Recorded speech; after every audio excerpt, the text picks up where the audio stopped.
কৃষকৰ স্বাৰ্থ সুৰক্ষিত কৰাৰ ক্ষেত্ৰত কঠোৰ স্থিতি গ্ৰহণ কৰিছে ৰাজ্যৰ কৃষিমন্ত্ৰীয়ে। অসমৰ বিভিন্ন প্ৰান্তত ভ্ৰমণৰ সময়ত কৃষক ৰাইজে উত্থাপন কৰা অভিযোগৰ ভিত্তিত একাংশ অসাধু সাৰ ব্যৱসায়ীৰ বিৰুদ্ধে কঠোৰ ব্যৱস্থা গ্ৰহণ কৰা হ'ব বুলি স্পষ্ট কৰিছে কৃষিমন্ত্ৰীয়ে। কৃষিমন্ত্ৰীয়ে কয় যে বিগত দিনকেইটাত ৰাজ্যৰ বিভিন্ন অঞ্চললৈ যোৱাৰ সময়ত বহু কৃষকে অভিযোগ কৰিছে যে একাংশ সাৰ ব্যৱসায়ীয়ে ইউৰিয়াৰ সৈতে অন্য সাৰ ক্ৰয় কৰিবলৈ কৃষকক জোৰ জবৰদস্তি কৰে বা বাধ্য কৰাৰ চেষ্টা কৰে। এনে কাৰ্য কোনো কাৰণতে গ্ৰহণযোগ্য নহয় বুলি উল্লেখ কৰি তেওঁ কয় যে কৃষকক বিকল্প সাৰ ব্যৱহাৰৰ বাবে উৎসাহিত কৰিব পাৰি, কিন্তু কোনো ব্যৱসায়ে বাধ্যতামূলকভাৱে সাৰ বিক্ৰী কৰিবলৈ চেষ্টা কৰিলে তেওঁৰ বিৰুদ্ধে কঠোৰ ব্যৱস্থা লোৱা হ'ব। কৰবাত ফৰ্চ কৰি আছে অধ্যক্ষ ডাঙৰীয়া, কঠোৰভাৱে তেখেতলোকলৈকে ক'ব খুজিছো যে আপোনালোকে নেনো ইউৰিয়া কিনিবলৈ উৎসাহ যোগাব পাৰে, বাধ্য কৰাব নোৱাৰে, বাকীবিলাক সাৰটো নোৱাৰি। ইউৰিয়াৰ লগত নেনো ইউৰিয়াৰ দৰে বিকল্প সাৰৰ ব্যৱহাৰ বৃদ্ধি কৰাৰ ওপৰত গুৰুত্ব আৰোপ কৰি কৃষিমন্ত্ৰীয়ে কয় যে কৃষকৰ সুবিধা আৰু স্বাৰ্থক অগ্ৰাধিকাৰ দিয়েই চৰকাৰে কাম কৰি আছে। দেশত ইউৰিয়াৰ চাহিদা অনুসৰি উৎপাদন পৰ্যাপ্ত নহয়। এনে সময়ত ভাৰতত উৎপাদিত নেনো ইউৰিয়াৰ ব্যৱহাৰ বৃদ্ধি পালে কৃষি খণ্ডত আত্মনিৰ্ভৰশীলতা বৃদ্ধি পোৱাৰ লগতে আমদানি নিৰ্ভৰতা হ্ৰাস কৰাৰ সুযোগ সৃষ্টি হ'ব। তেওঁ লগতে কয় যে কৃষকৰ কোনো অসুবিধা নোহোৱাকৈ বহনক্ষম কৃষি পদ্ধতি গ্ৰহণ কৰি উৎপাদন বৃদ্ধি আৰু কৃষিজাত সামগ্ৰীৰ ৰপ্তানি বৃদ্ধি কৰাই হৈছে চৰকাৰৰ মূল লক্ষ্য।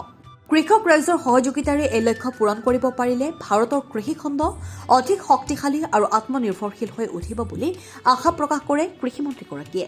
এখন সজাগতা সভা বা শিবিৰত অংশগ্ৰহণ কৰিবলৈ মই গৈছিলোঁ।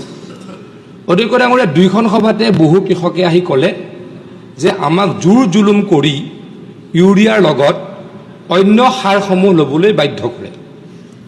গতিকে আমি 500 টকা যদি লৈ যাওঁ আমাক নিদিয়ে, কিন্তু 1200 টকা আমাৰ খৰচ হয় গোটেইখিনি বস্তু কিনি আনিলে। গতিকে আমি সেই সাৰখিনি বা সেই পেষ্টিচাইডখিনি আমি ব্যৱহাৰ কৰিব নোখোজোঁ, কিন্তু আমাক জোৰ জুলুম কৰে। অধ্যক্ষ ডাঙৰীয়া, মোক কোৱা হ'ল যে আমি নেনো ইউৰিয়া কিনিবলৈ আমি উৎসাহ যোগাওঁ। অধ্যক্ষ ডাঙৰীয়া, আমাৰ ভাৰতবৰ্ষত মই যিমান জানো ভাৰতবৰ্ষত ইউৰিয়া বহুত বেছি প্ৰডাকশ্যন নহয়, কিন্তু ভাৰতবৰ্ষ এখন কৃষি প্ৰধান ৰাষ্ট্ৰ।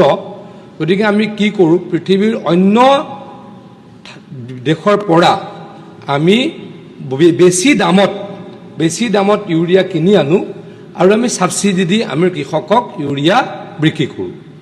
অধ্যক্ষ ডাঙৰীয়া, প্ৰায় 3 লাখ কোটি টকা ভাৰত চৰকাৰে ইউৰিয়াৰ নামত বা সাৰৰ নামত ছাবচিডি দিয়ে কৃষকক সহায় কৰিবলৈ। কৃষকক আমি সহায় কৰিবই লাগিব। অধ্যক্ষ ডাঙৰীয়া, আমাৰ এখন আকৌ কৈছোঁ কৃষি প্ৰধান দেশ, গতিকে আমি কৃষি কৰি দেশখনক আগুৱাব লাগিব। গতিকে কৃষকক আমি সহায় কৰিব লাগিব। অধ্যক্ষ ডাঙৰীয়া, আমি নেনো সাৰ কিনিবলৈ উৎসাহ যোগাওঁ, কিন্তু বাধ্য কৰাব নোৱাৰোঁ। অধ্যক্ষ ডাঙৰীয়া, আমি কি কৰিব খুজিছোঁ, ইউৰিয়াৰ ঠাইত নেনো ইউৰিয়া ব্যৱহাৰ কৰিবলৈকে উদগনি যোগাইছোঁ। কিয় অধ্যক্ষ ডাঙৰীয়া, এই নেনো ইউৰিয়া ক'ত উৎপাদন হয়? ভাৰতত উৎপাদন হয়। গতিকে ভাৰতত উৎপাদন হ'লে আমি অলপ কম খৰচত পাওঁ, তেতিয়া আমি বেছি ছাবচিডি হয়তো দিব নালাগিব। সেইকাৰণে ভাৰত চৰকাৰে বা আমি কি কৰোঁ, নেনো ইউৰিয়া কিনিবলৈ উদগনি যোগাওঁ বা উৎসাহ যোগাওঁ। চিম্পুল কথা কৈছোঁ অধ্যক্ষ ডাঙৰীয়া, আমি উৎসাহ যোগাওঁ, কিন্তু ফ'ৰ্চ কৰিব নোৱাৰোঁ।